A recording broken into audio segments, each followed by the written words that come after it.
आजकाल अशा बोवांचं सरकारी पातळीवर फारच उदोउदो केलं जातं. खुद्द मुख्यमंत्र्यांच्या शपथविधीला सुद्धा असे अनेक बोवा बसलेले होते. माणसानं धार्मिक जरूर असावं, परंतु अशा प्रकारे अंधश्रद्धा पसरवणारे आणि माणसाच्या धार्मिक भावनेचा गैरफायदा घेऊन अतिशय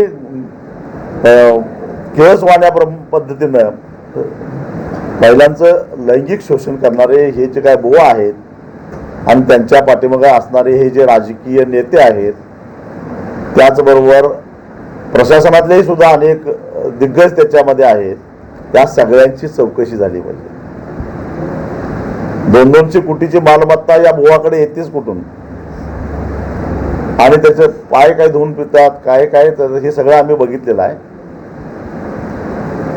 छत्रपती शिवाजी महाराज, फुले, शाहू आंबेडकरांचा हा महाराष्ट्र आहे. हा महाराष्ट्र हे लोक कुठे घेऊन चाललेले आहेत? केवळ रुपाली चाकणकरांचाच राजीनामा घेऊन चालणार नाही.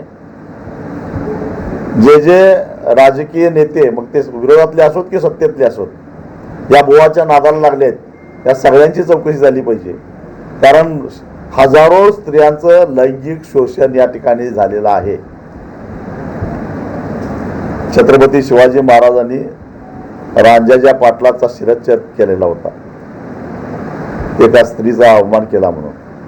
तो हा महाराष्ट्र आहे, हे विसरू नका.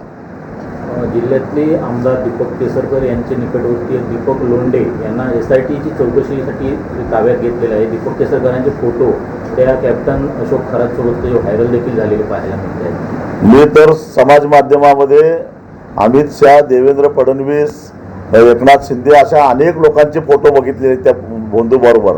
त्यामुळे या सगळ्यांचीच चौकशी झाली पाहिजे. उलट मित्र असं म्हणेन की यांनी स्वतःहून खुलासा केला पाहिजे की हा फोटो, याचा अर्थ काय. गर्दीत कळत न कळतपणे फोटो काढणं वेगळं, कारण बऱ्याच वेळा होतं सार्वजनिक जीवनामध्ये समोर असलेला माणूस कोण आहे, कसा आहे माहिती नसतं आणि कुणीतरी फोटो काढतं.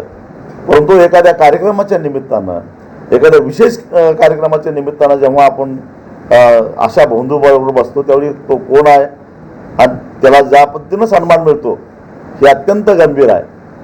आणि त्याचाच गैरफायदा घेऊन हे लोक दुबळ्या, दिनदुबळ्या स्त्रियांचं शोषण करत असतात, त्यांना भीती करत असतात, त्यांना कायद्याचा धाक राहत नाही. आणि त्यामुळे याची सखोल चौकशी झाली पाहिजे. तुम्ही ज्या नेत्यांची नावं घेतली त्या नेत्यांची चौकशी होईल असं वाटतं का? कारण हे सगळे मोठे नेते आहेत. नाही झाली तर जनतेनं याचा जाब विचारला पाहिजे. अरे, आपल्या आया बहिणीच्या आबरूला काही किंमत आहे का नाही? आपण त्याच्यावर काही बोलणार आहोत का नाही? किती दिवस हे तोंड मिटून सहन करायचं, याचा विचार प्रत्येक सामान्य माणसानं सुद्धा विचार केला पाहिजे.